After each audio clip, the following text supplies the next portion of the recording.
Medieval mathematicians risked everything to hide their discoveries in plain sight. These brilliant minds could not publish their work openly, so they wove revolutionary ideas directly into the tapestries decorating castle walls. This was not merely an artistic flourish, but a dangerous and deliberate act of secrecy. By the end of this story, you will be able to look at these historical artifacts and see them for what they truly are: encrypted libraries of forbidden knowledge. We will uncover why these societies operated in the shadows and how complex equations were disguised as decorative patterns. What do you believe is the greatest secret still hidden in history's art? A single candle flickers in a dark scriptorium, its light catching the anxious eyes of a scholar who pauses, quill in hand, to listen for footsteps in the hall. This was the daily reality for brilliant minds in an age where a new idea could be as dangerous as a drawn sword. Religious and political powers held immense control over thought, and any mathematical concept that challenged the accepted view of the world was not just controversial, it was potentially heretical. Think about the shape of the Earth, the motion of the planets, or the very nature of infinity. To question established doctrines on these matters was to risk everything.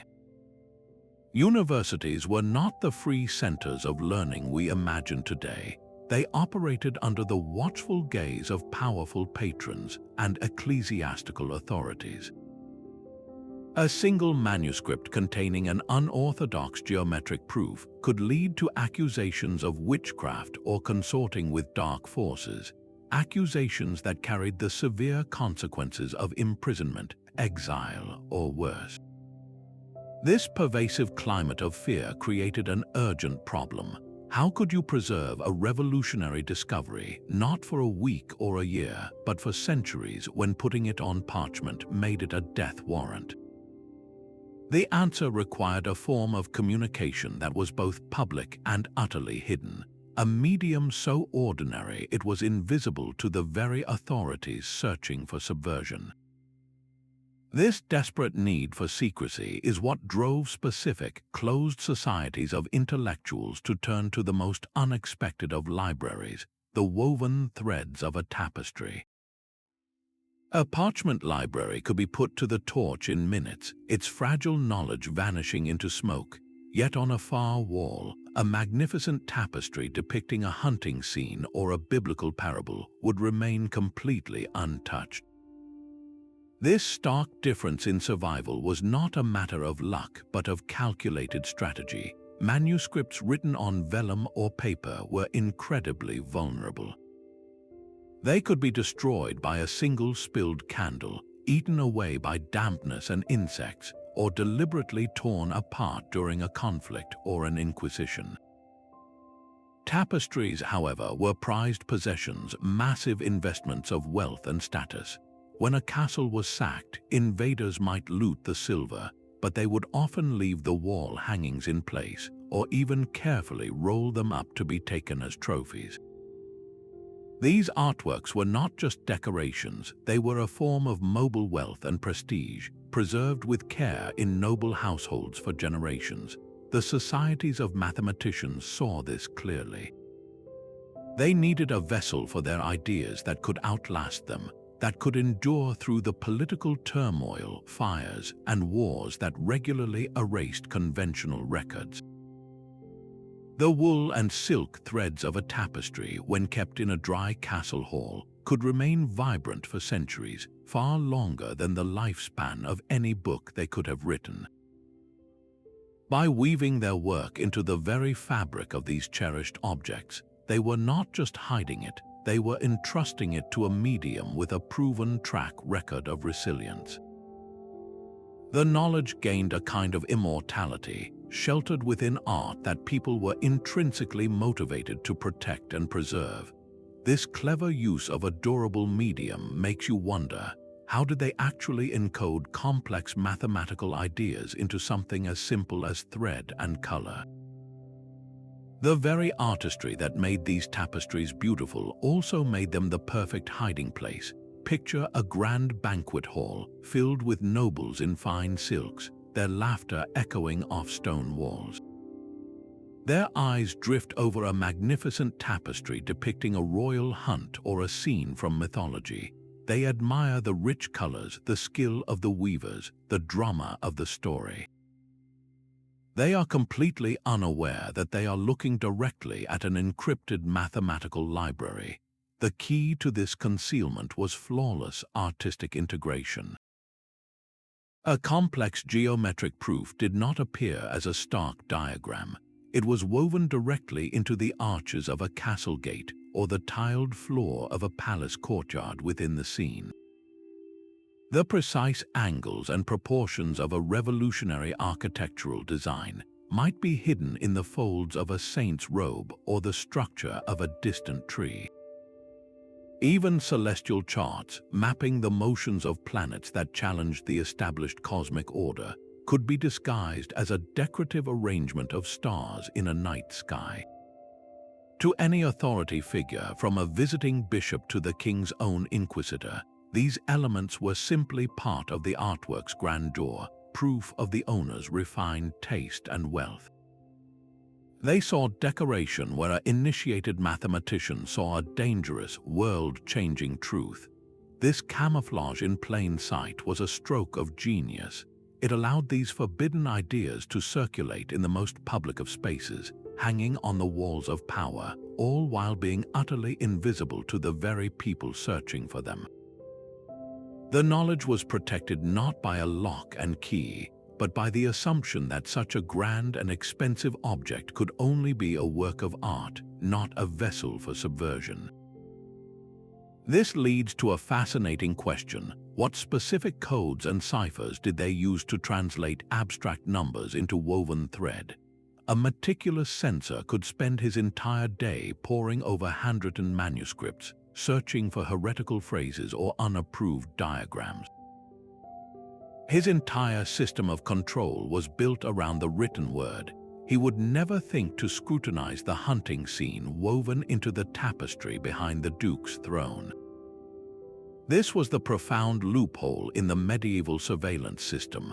Authorities trained their eyes on books and letters, viewing visual art and textiles as mere decoration, utterly beneath their intellectual notice. This blind spot was the mathematicians' greatest advantage. They realized that to protect their work, they needed to move it completely outside the medium that was being monitored. The very act of weaving a complex equation into a wall hanging placed it in a category that the censors did not even recognize as a container for information. It was a brilliant end run around the entire apparatus of control.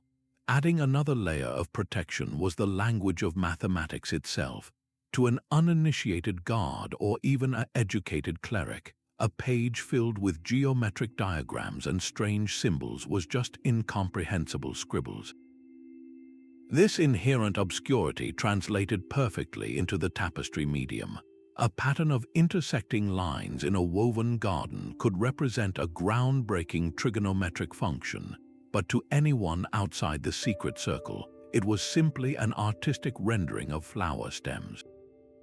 The knowledge was safe because the key to understanding it was held only by those who already knew what to look for. This system also shattered other barriers.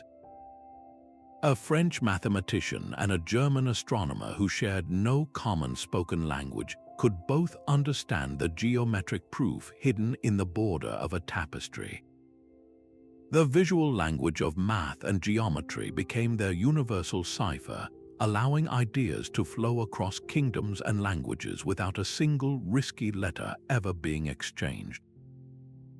This silent, international collaboration, happening in plain sight on the walls of Europe's great halls, depended entirely on a hidden social network.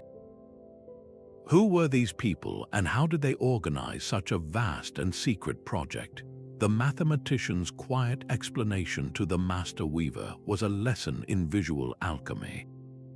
In a secluded workshop far from prying eyes, they would transform abstract numbers into a language of color and thread. This collaboration was the heart of their encryption system. The weaver, a trusted member of the secret circle, learned to see beyond the art. A specific shade of deep blue thread was not just a color for the sky, it was a coded representation of the mathematical constant pi. Golden strands woven into a noblewoman's headdress might signify the golden ratio, a proportion considered divine and dangerous in its implications. The very stitches themselves held meaning.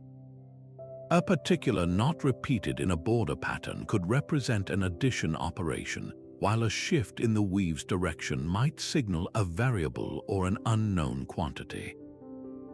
They built entire symbolic languages where every artistic choice was a deliberate part of a hidden equation.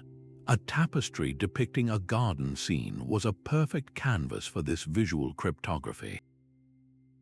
The number of flowers in a row could follow the Fibonacci sequence. The precise angles between the stems of lilies might illustrate a groundbreaking trigonometric function.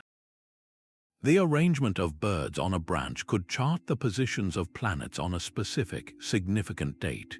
To any noble or cleric admiring the work, it was simply a beautiful pastoral image. But to another initiated mathematician, it was a legible and profound scientific statement. The system's security relied on this shared, secret key. Without knowing that crimson thread in a specific context stood for a particular geometric theorem, the tapestry revealed nothing but its surface story. This ensured that even if an authority grew suspicious, the code remained unbreakable. The knowledge was locked away not in a vault, but in the collective understanding of a select few. This intricate system of symbols and collaboration makes you wonder about the human network that sustained it. Who were these guardians of forbidden knowledge, and how did they pass their secrets through the generations without a single written word? The low murmur of voices in the weaver's workshop fell silent as a new member was brought before the senior masters. This was no ordinary guild meeting, but the heart of a clandestine network spanning continents. These secret societies of mathematicians and artisans organized themselves with the same precision they applied to their codes, operating under the protective shell of legitimate textile guilds. To join their ranks required more than skill, it demanded absolute trust. Prospective members underwent rigorous initiation rituals, swearing solemn oaths of secrecy on precious instruments or rare texts. A broken vow meant not just expulsion, but the potential exposure of the entire operation, a risk none could afford. Within these closed circles, every member played a crucial role. Philosophers and astronomers developed the revolutionary theories. Mathematicians translated these ideas into geometric patterns. Master weavers turned those patterns into textile instructions, and wealthy patrons provided the commissions and castle walls where the finished tapestries would hang, safe from suspicion. This division of labor created a robust chain of custody for dangerous knowledge. A meeting in Lyon could influence a tapestry woven in Flanders, which would then be shipped to a noble house in England, all while carrying the same encrypted celestial chart. The network's resilience came from its cellular structure, small groups that knew only their immediate contacts, protecting the whole if any single part was discovered. Their communication relied on trusted couriers and coded messages hidden in the patterns of sample swatches and weaving drafts, items so ordinary they attracted no attention. This sophisticated organization across great distances and decades raises the ultimate question: what specific mathematical truths were so dangerous that they required this level of secrecy to protect? That solitary scholar, hunched over fragile Greek texts, was not merely reading, he was seeking a philosophical blueprint for secrecy itself. The clandestine societies of medieval mathematicians found their spiritual ancestors in the ancient Pythagorean Brotherhood, a community that had also guarded its mathematical discoveries as sacred mysteries. For them, numbers were not just tools for calculation, they were the divine architecture of the universe, truths so powerful they needed to be shielded from those who might misuse them. This idea of reserved knowledge resonated deeply in the medieval world, merging with Neoplatonic philosophy, which saw perfect mathematical forms as the bridge between our imperfect reality and a higher divine realm. This was not just about hiding from authorities, it was a profound belief that certain mathematical truths were a form of spiritual illumination, a light too bright for the unprepared. This philosophical foundation justified their entire secretive structure. It encouraged the creation of initiation rituals and tiered membership, where a novice weaver might only understand the basic color codes, while a master mathematician could interpret the full geometric theorem hidden within a tapestry's central scene. The very act of concealing knowledge was, in their view, a sacred duty, a way of preserving purity and ensuring these powerful ideas were passed only to those who had proven their worth and understanding.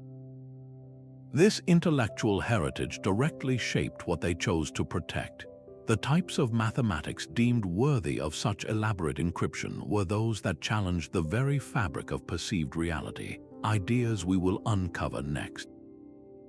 Running a finger along the intricate border of a medieval tapestry, you might be tracing the lines of a geometric proof that shattered a 1,000-year-old assumption. These woven artworks became the secret journals for revolutionary geometry, hiding challenges to Euclid's own foundations. The fifth postulate concerning parallel lines had puzzled mathematicians for centuries, and its potential refutation was a dangerously radical idea. Yet within the repeating patterns of a tapestry's edge, a master could demonstrate a geometric system where parallel lines could indeed meet, a concept that would not enter mainstream mathematics for hundreds of years. The very structure of weaving, with its warp and weft intersecting at precise, consistent angles, was a living demonstration of geometric principles. A floral motif that spiraled infinitely inward could encode a new understanding of infinity itself, while the forced perspective in a woven castle corridor might secretly illustrate a complex theorem about spatial relationships.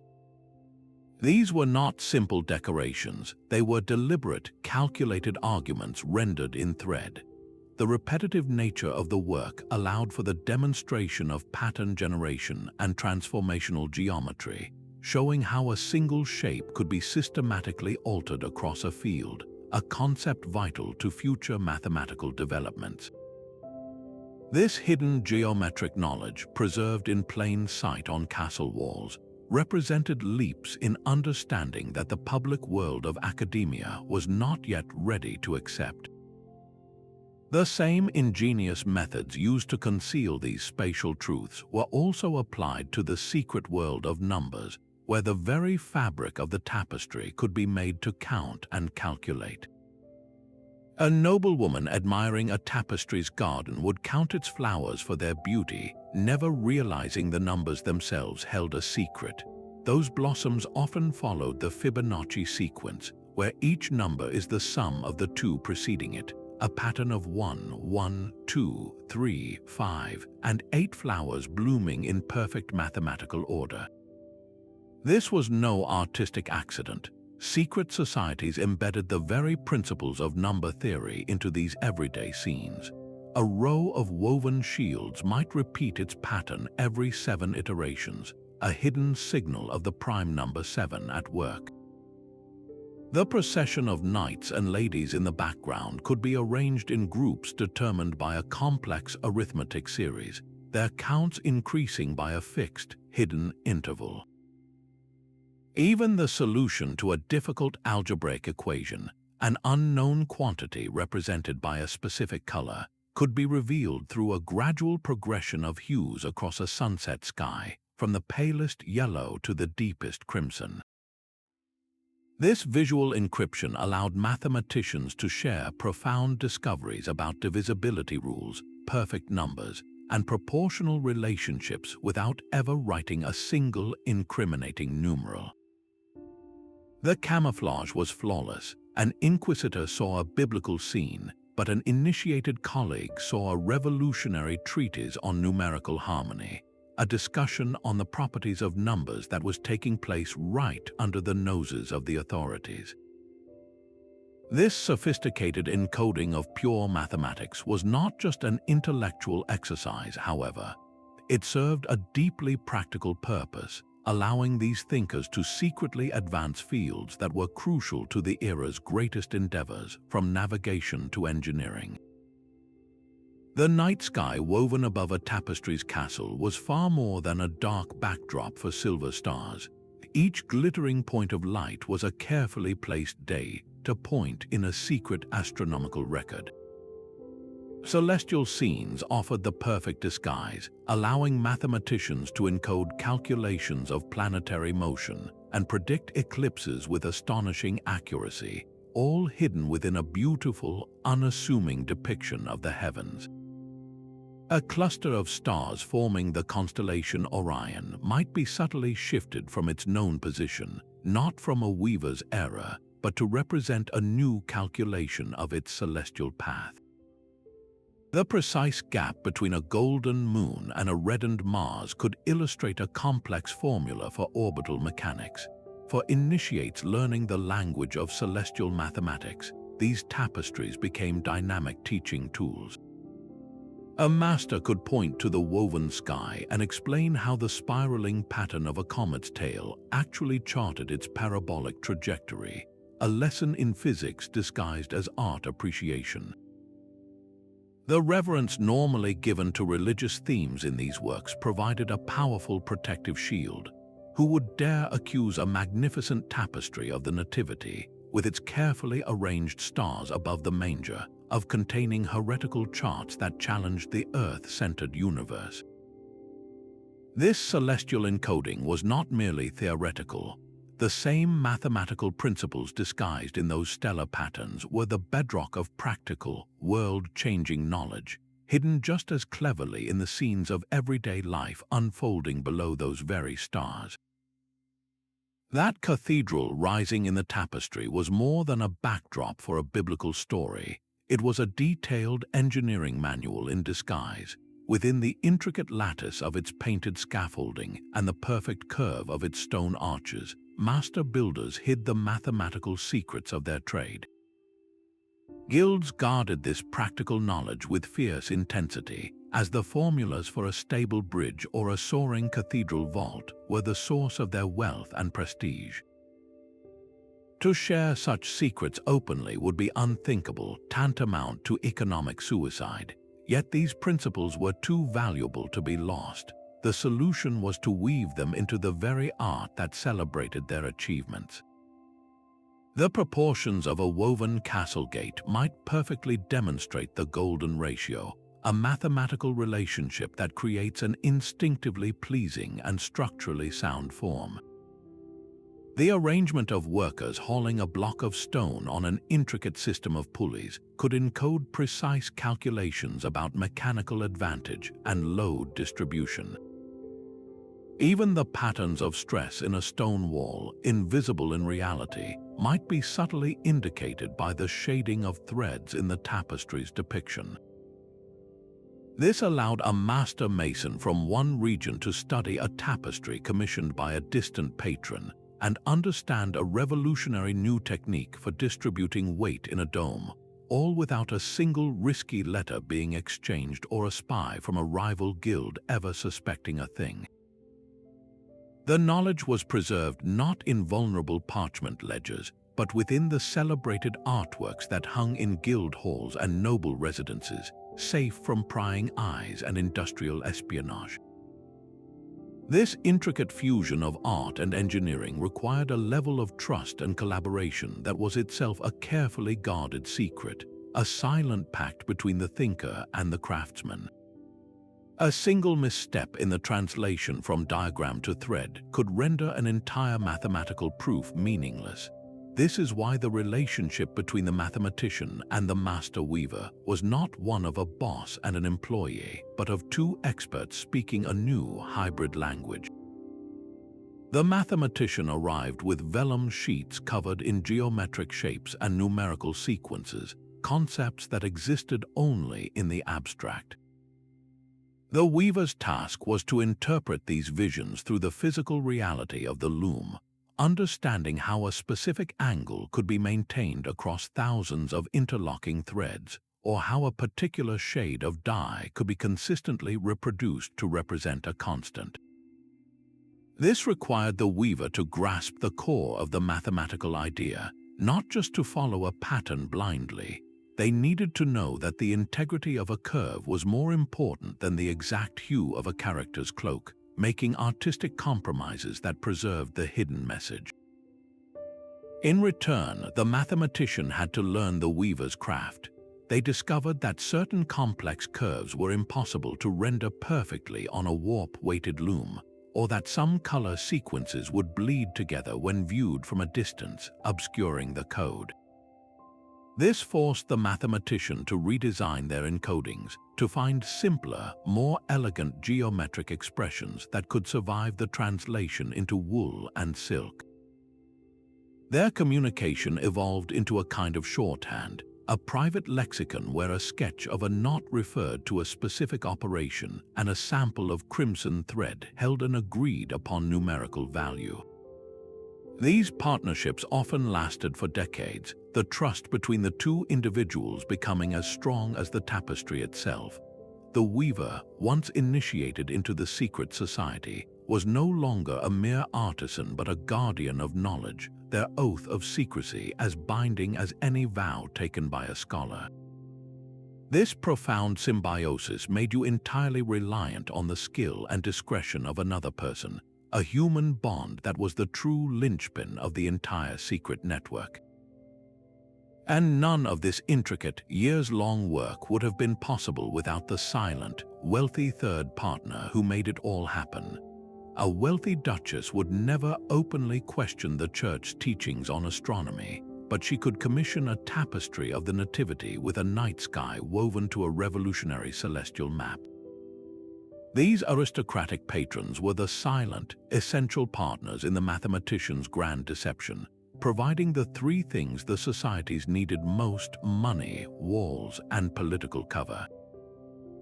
A noble's commission for a grand wall hanging was a massive financial undertaking, funding not just the expensive materials and weaver's labor, but also the clandestine research itself. This patronage system allowed mathematical work to flourish entirely off the books, insulated from the volatile world of university politics and religious scrutiny. But their support went far beyond simple funding. By choosing to hang these knowledge-laden tapestries in their great halls and private chambers, these powerful individuals created legally protected spaces. An inquisitor or a rival lord could not easily search the home of a high-ranking noble on a mere suspicion of heresy, especially when the supposed evidence was a celebrated work of art.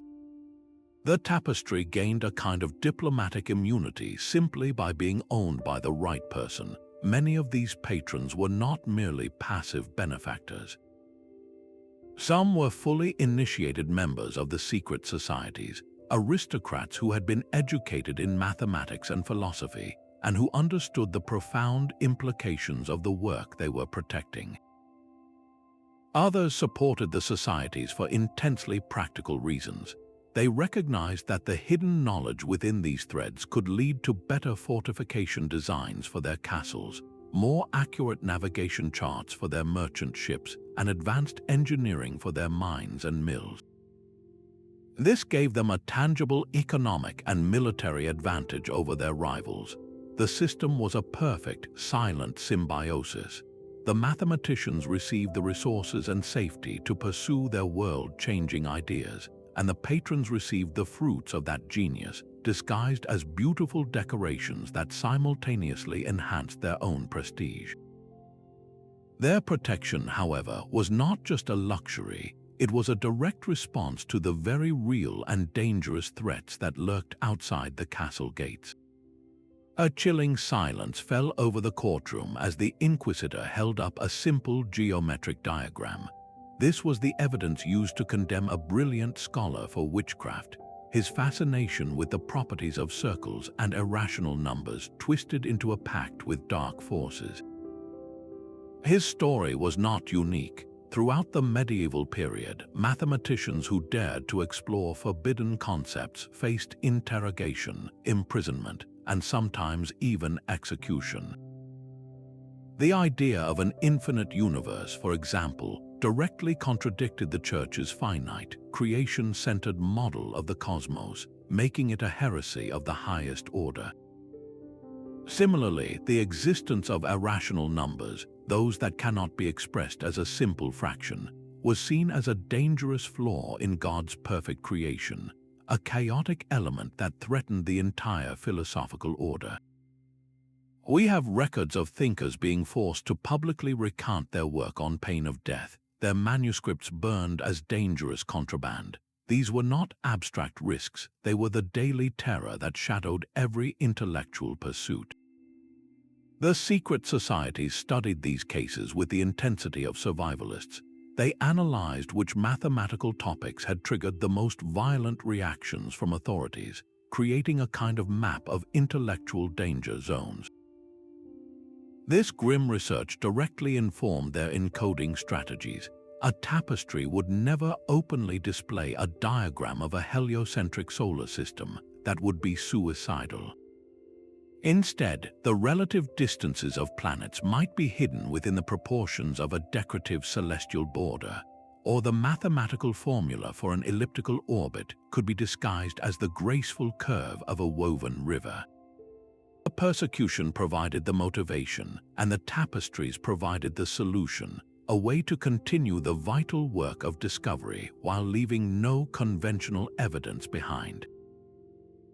This pervasive climate of fear, so palpable in those historical records, makes the eventual shift of the Renaissance all the more dramatic, a slow thawing of the intellectual ice age.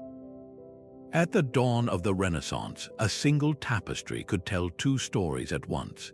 Its central scene might openly celebrate the rediscovery of classical geometry with proud, clear diagrams, while its borders still held older, more deeply encrypted patterns from a time when such openness was unthinkable.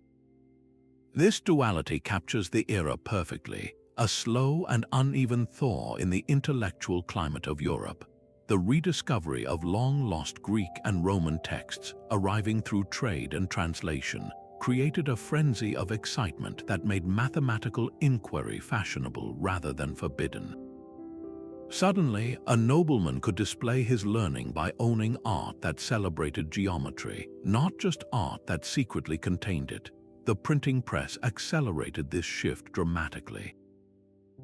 A complex idea could now be replicated 1,000 times over and spread across the continent in weeks, making it far harder for any single authority to suppress it. This new technology created a public square for intellectual debate that had never existed before. Yet for many mathematicians, this very openness was a new kind of danger. Old habits of secrecy died hard. A scholar who had learned his craft within a clandestine society, or whose teacher had suffered persecution, would not easily trust this new, fragile system of open publication. What if the political winds shifted again? What if a new inquisition arose and all the printed books were rounded up and burned? For them, the old methods were a proven insurance policy. They continued weaving their most radical and unorthodox discoveries into tapestries, not as a primary means of communication, but as a long-term backup, a durable archive that could survive any future turmoil. For the secret societies themselves, the tapestry tradition evolved into a powerful rite of passage. A new member would be tested not by reading a book, but by deciphering a centuries-old wall hanging, proving they could see the hidden knowledge that the uninitiated could not. This transitional period did not see a sudden end to mathematical concealment, but rather the creation of a spectrum of disclosure. A mathematician might publish a straightforward algebraic treatise openly, while encoding his heretical thoughts on infinity within a commissioned artwork for a trusted patron. The Tapestry shifted from being the only vessel for dangerous ideas to being the most secure one, reserved for the most precious and volatile discoveries. This gradual move from shadows into the light raises a final, compelling question. If these woven secrets were so well hidden, how did we ever find them again? A curator in a museum archive was comparing a high-resolution digital scan of a 15th-century tapestry to a fragile, newly acquired manuscript. She froze, her cursor hovering over a section of the woven border. The intricate knot-work there was not just a repeating artistic motif, it was a perfect thread-for-thread match for a geometric diagram in the manuscript, a diagram labeled as a proof for calculating the volume of a sphere. This moment of stunned realization has been repeated in various forms over the last few decades, as a systematic pattern of correspondence has finally come to light. For centuries, scholars viewed these textiles as purely decorative or narrative. The mathematical content remained invisible because no one knew to look for it. The turning point came when art historians and mathematicians began talking to each other, pooling their specialized knowledge. A historian might notice that a certain tapestry pattern appeared in multiple works from different regions, while a mathematician would recognize that same pattern as a known visual representation of an algebraic concept. Advanced imaging has been the other key. Multispectral analysis can detect faded dyes and subtle color gradients the human eye misses, revealing numerical sequences hidden in the gradual lightening of a sky. High-resolution photography allows researchers to count individual threads, confirming that the number of stitches in a leaf or the repetitions of a shield motif often follow precise mathematical sequences like prime numbers or Fibonacci progressions. These interdisciplinary teams have become code breakers, slowly reconstructing the lost symbolic language where crimson thread equals pi and a specific knot signifies addition. This collaborative decipherment has fundamentally rewritten history. We now understand that medieval mathematics was far more advanced than the official record suggests, and that textile arts were a sophisticated medium for intellectual exchange. The terrifying truth underscored by this modern detective work is just how close we came to losing this knowledge forever. Had those secret societies not chosen such a durable and overlooked medium, their revolutionary ideas might have vanished entirely, leaving us with a profoundly incomplete picture of our intellectual past. The evidence is no longer hidden, it is hanging on museum walls, waiting for its final secrets to be unraveled. The Lady and the Unicorn seems to celebrate the 5 senses, but look closer at the intricate millefleur's background. Each flower and leaf is not randomly placed. Their arrangement follows precise geometric rules, creating a visual representation of ratio and proportion theories that were considered dangerously advanced for their time. The symmetry is not merely beautiful, it is a mathematical argument about harmony disguised as decoration. This famous series is just one of several confirmed cases where interdisciplinary teams have cracked the code.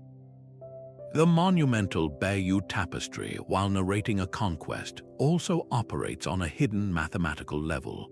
The lengths of its scenes are not arbitrary, they follow the golden ratio, and the geometric construction of its borders demonstrates a sophisticated understanding of spatial division that would not appear in formal texts for generations. Even the positioning of figures and ships creates a proportional harmony that guided the weaver's hand far beyond simple storytelling.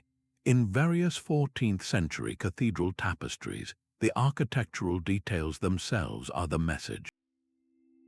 The scaffolding rising beside a stone wall, the precise curve of an unfinished arch, these are not imaginative flourishes. They are technical diagrams encoding the stress calculations and engineering principles that allowed builders to create those soaring Gothic vaults. This was protected guild knowledge shared securely through thread. The popular hunting scene tapestries reveal another layer of this practice. The groupings of animals, the repetition of trees, even the fall of a noble's cloak often follow the Fibonacci sequence or other complex numerical series. A pack of 7 hounds, then 5, then 8, is not a mistake in composition. It is a deliberate, hidden lesson in number theory, playing out in a scene of leisure. Each of these examples forms a template, a Rosetta Stone for modern researchers. By understanding the mathematical language of a hunting scene, an expert can then examine a lesser-known textile and recognize the same numerical patterns hidden within its border.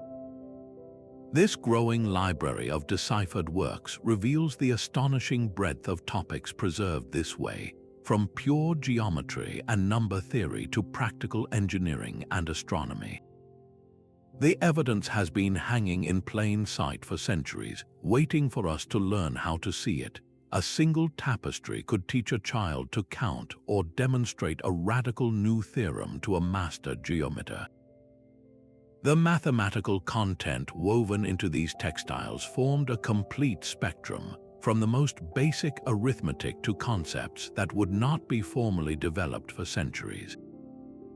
This range was not accidental, but a deliberate feature of the secret society's educational and archival systems. On the simpler end of this spectrum, teaching tapestries served as visual textbooks for new initiates.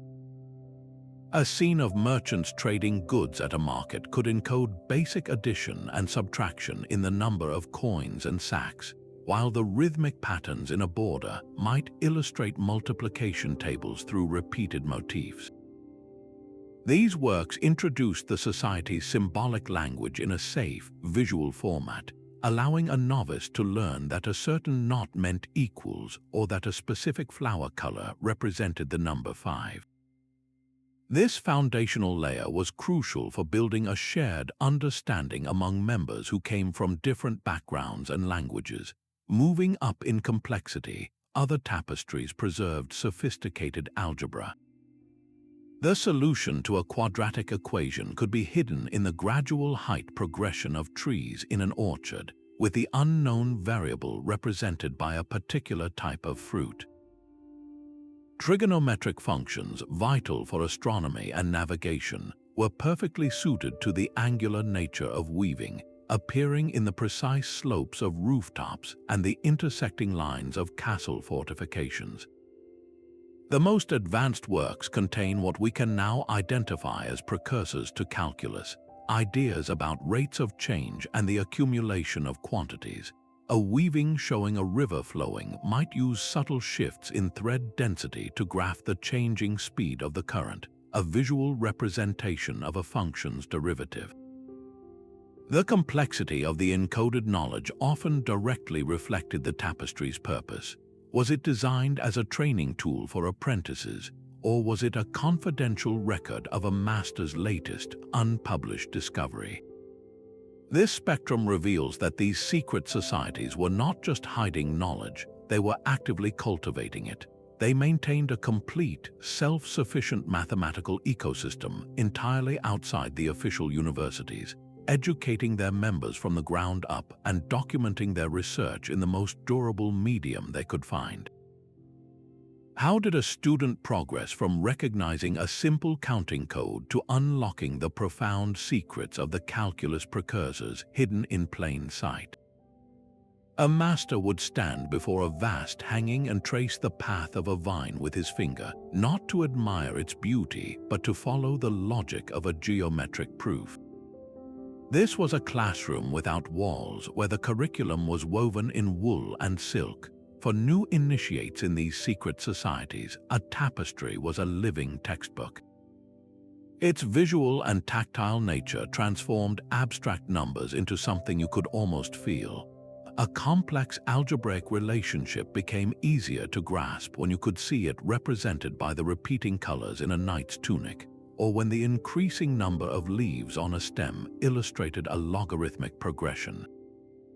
These patterns served as powerful mnemonic devices, helping a student internalize mathematical relationships far more effectively than a list of symbols on a fragile, flammable page. An apprentice could spend hours studying the same woven scene, committing its hidden codes to memory without ever producing a single incriminating note. The act of deciphering was itself the core of the training. Learning to see the Fibonacci sequence in the spiral of a seashell, or to recognize a trigonometric function in the arch of a bridge, was a rigorous exercise in pattern recognition and symbolic thinking. This honed a specific type of intellect, one that could perceive profound truths hidden within the ordinary. The societies structured this learning carefully. They possessed tapestries designed for every stage of a member's development. A novice might begin with a piece where the codes were simpler, perhaps counting the number of horses in a procession to understand basic series. An intermediate student would graduate to works where the mathematics was integrated into the scene's architecture, and only the most advanced masters could fully interpret the tapestries that contained the society's most radical and dangerous theorems. This woven curriculum ensured the safe and continuous transmission of knowledge from one generation to the next, creating an unbroken chain of thinkers who could see the world through a hidden mathematical lens. But how could such an intricate and deeply embedded system of secret education ever come to an end? A printing press could produce 1,000 copies of a mathematical treatise in the time it took to weave a single square foot of tapestry. This staggering difference in speed marked the beginning of the end for the elaborate system of textile encryption. The printed book was the ultimate disruptor, democratizing knowledge and stripping away the tapestry's primary advantage of durability. A single volume could be lost, but the idea it contained was now replicated across a continent, impossible to erase completely. This technological shift coincided with a profound change in the intellectual climate. The Enlightenment fostered a new spirit of open inquiry, where challenging old ideas was increasingly celebrated rather than punished. Mathematicians no longer needed the protective camouflage of woven art to share their discoveries in cities like Paris or London. They could now present them in public lectures and widely circulated journals. The very profession of mathematics was transforming, moving from secret societies into the well-lit halls of universities and royal academies. These new institutions provided official salaries, prestige, and most importantly, a sanctioned platform for publication. Why risk encoding a discovery in a tapestry that took years to complete when you could publish it in a journal and receive credit from your peers within months? The method became a victim of its own success. The very mathematical progress it had helped to preserve ultimately created a world where it was no longer necessary. At the same time, artistic tastes were evolving. Grand tapestries fell out of fashion, replaced by painted canvases and new decorative styles that were less suited to the rigid, coded patterns of the old masters. The practice did not vanish overnight, of course. It retreated into the most secretive corners of esoteric traditions and lingered as a ceremonial rite within a few remaining guilds. But the golden age of the tapestry as a primary vessel for mathematical truth was over, its purpose fulfilled. This quiet obsolescence raises a final, vital question about the legacy of these hidden libraries. What lasting impact did centuries of secret knowledge, preserved in thread, have on the world we live in today? The quiet hum of a printing press could not erase the subtle pathways of influence laid down by those woven libraries. A Renaissance geometer puzzling over a complex problem of perspective might have found his solution not in a newly printed book, but from a casual remark made by a patron who owned a certain Flemish tapestry. The knowledge preserved in those threads did not simply vanish. It seeped into the intellectual groundwater, influencing the great leaps of the scientific revolution through secret channels and unacknowledged conversations. A concept first encoded in a medieval hunting scene, perhaps a new way of calculating infinite series, could have been passed down through generations of a single family of initiates, eventually reaching the ears of a thinker like Leibniz or Newton. We may never find a document that directly links a specific tapestry to a published theorem, but the circumstantial evidence is compelling. The sudden, almost inexplicable advances in certain areas of mathematics during the Renaissance align suspiciously well with the types of problems we now know were being solved and hidden in textiles a century earlier. The very habit of representing abstract mathematical relationships visually, a practice these secret societies perfected out of necessity, directly shaped the development of scientific diagrams and even our modern mathematical notation. The clean lines of a geometric proof in a 17th century textbook owe a debt to the precise angles hidden in the folds of a saint's robe. This interdisciplinary mindset, forcing mathematics into a dialogue with art and craft, created a template for later genius. The mastery of perspective in Renaissance painting, a revolution grounded in geometry, was a very public version of the same principles these societies had been exploring in private for generations. They were the quiet precursors, proving that mathematical thinking could flourish outside the university, hidden within the beautiful and the mundane. This forces us to reconsider the entire narrative of scientific progress. Conventional history, built on published texts and official records, misses the vast subterranean flow of ideas that moved through these secret networks. It is entirely possible that some of our most celebrated mathematical breakthroughs were not sudden acts of lone genius, but the final, public unveiling of discoveries that had been matured and safeguarded in thread for decades. The legacy of these tapestries is a profound reminder that knowledge is not always found in the most obvious places. If an entire mathematical tradition could remain hidden for centuries in something as celebrated as the lady and the unicorn, what other profound secrets are we still walking past every day, simply because we have not yet learned how to see? A brilliant medieval mathematician would instantly recognize the core principle behind hiding a secret message inside a vacation photo sent over the internet. The ancient art of concealment did not vanish with the decline of tapestry weaving. It simply evolved, finding new life in the digital code that shapes our modern world. Today, scientists and activists use steganography, the practice of concealing a file within another file, to protect sensitive data. A digital image of a cat can secretly carry the blueprints for a new medical device, its pixels subtly altered to encode information invisible to the casual observer, just as golden threads once hid the value of pi. This is not so different from a medieval master weaver using the specific placement of a crimson flower to signify a revolutionary geometric constant. The medium has changed from wool and silk to bits and bytes, but the fundamental human challenge remains identical. How do you share forbidden or dangerous knowledge without being detected by those in power? Modern researchers also engage in a form of intellectual concealment through pre-print servers and closed workshops. They might share early, controversial findings on climate science or artificial intelligence within a trusted circle long before a formal, public publication, testing the waters and gathering feedback while minimizing the risk of premature backlash or industrial espionage. This careful dance between open collaboration and protective secrecy is a direct descendant of the silent conversations that occurred between a mathematician and a patron in a private castle chamber. The driving forces behind this concealment have also transformed.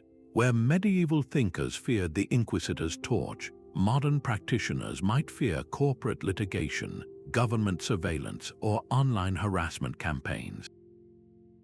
The stakes are different, but the underlying impulse to protect a fragile idea until it is strong enough to survive in the world is a timeless thread connecting our age to theirs. This enduring need to hide knowledge in plain sight reveals a profound truth about the history of ideas. Progress has always relied not just on brilliant minds, but on the clever, often secretive, methods those minds devised to ensure their brilliance could reach the future. A museum storage room holds more than just rolled textiles. It contains an unread library of mathematical thought.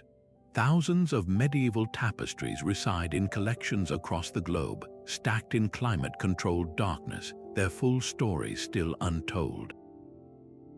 The vast majority have never been examined for anything beyond their artistic merit or physical condition. Curators and art historians for centuries had no reason to look for Fibonacci sequences in a floral border or geometric proofs in the folds of a gown. They were admiring the art, completely unaware they were also looking at a sophisticated scientific archive. This is the unexplored potential that now excites researchers, a vast frontier where our entire understanding of medieval mathematics could be rewritten thread by thread. The key to unlocking these vaults is a new type of collaboration.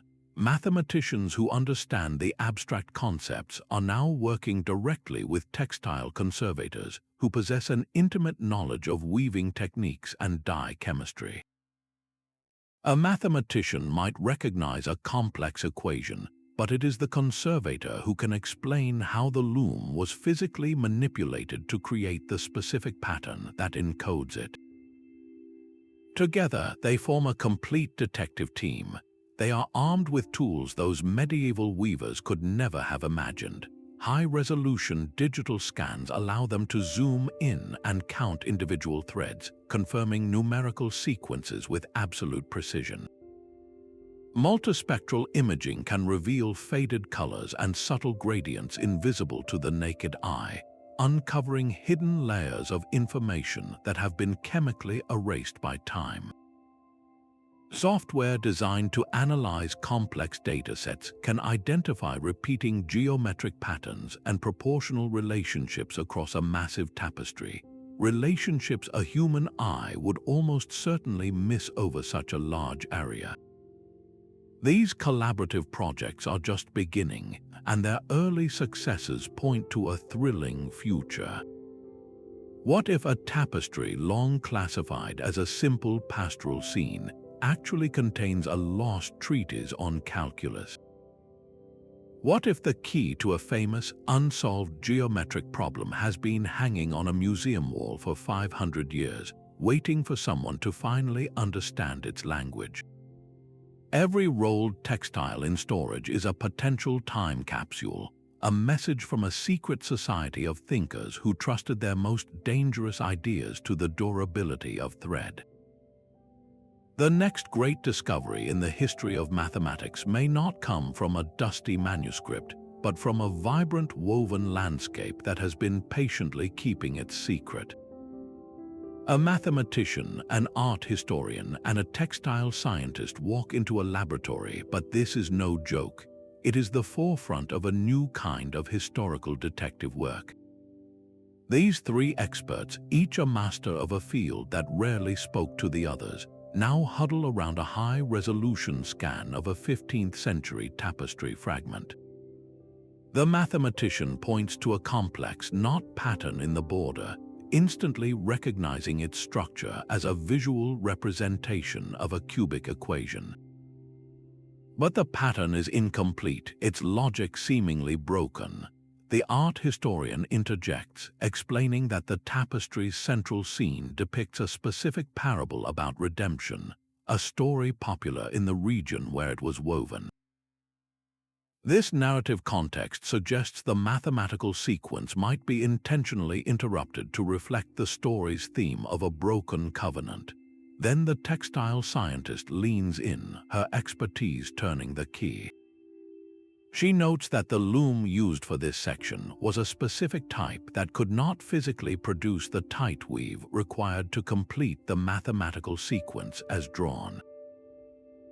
The weaver had to creatively adapt the code to fit the limitations of their tools. In that moment, the broken pattern is no longer a mystery, but a brilliant compromise, a dialogue between abstract theory and physical reality. This is the power of the interdisciplinary approach. A mathematician alone sees the equation, an art historian alone sees the story, a textile scientist alone sees the loom. But only together can they see the full human truth of how a dangerous idea was smuggled through time. Advanced imaging technologies act as their shared eyes. A multispectral camera developed for material science can detect the faintest ghost of a faded dye, revealing a numerical sequence in a sky that appears uniformly blue to the human eye. Mathematical pattern recognition software, designed for data analysis, can scan the entire surface of a tapestry and flag areas where thread counts or color repetitions align with known numerical series, like prime numbers or geometric progressions that a person would likely miss. These tools bridge the gaps between their disciplines, creating a common language of evidence.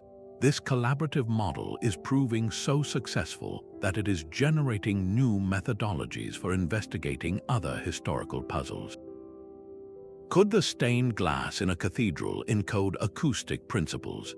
Might the metalwork on a suit of armor contain hidden chemical formulas?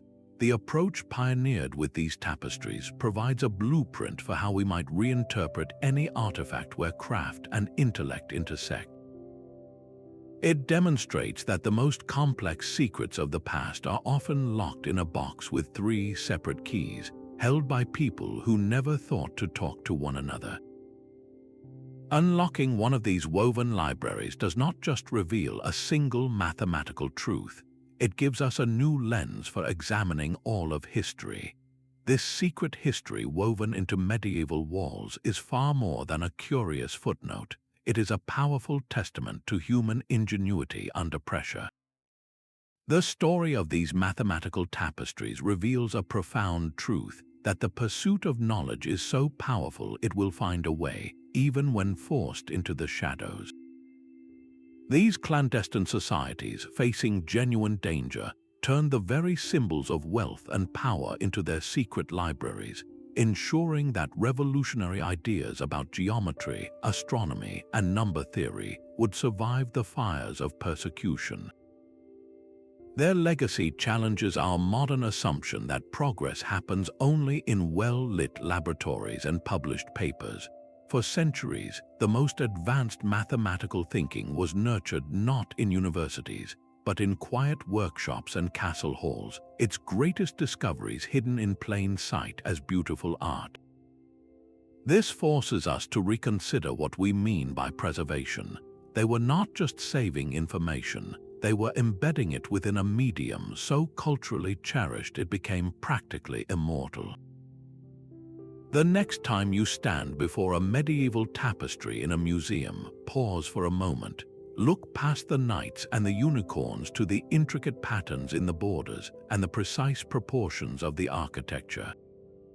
You are not just looking at a decoration, you are witnessing a frozen conversation, a daring act of intellectual courage preserved in thread. What forms of knowledge do you think are being protected through unconventional means in our own era? Share your thoughts on these hidden histories in the comments below. Even with these breakthroughs, we have likely only decoded the first chapter of a vast, hidden library. The full scope of what these societies concealed within their woven masterpieces remains tantalizingly out of reach. We must ask, were the codes we have already cracked merely the introductory lessons, while the most profound and dangerous theorems are still disguised with a sophistication we cannot yet perceive? Future research may uncover encoding methods that operate on multiple layers simultaneously, where the primary color tells one part of a geometric story and the specific type of stitch or the twist of the thread tells another, creating a complex, multi-variable equation within a single square inch of fabric.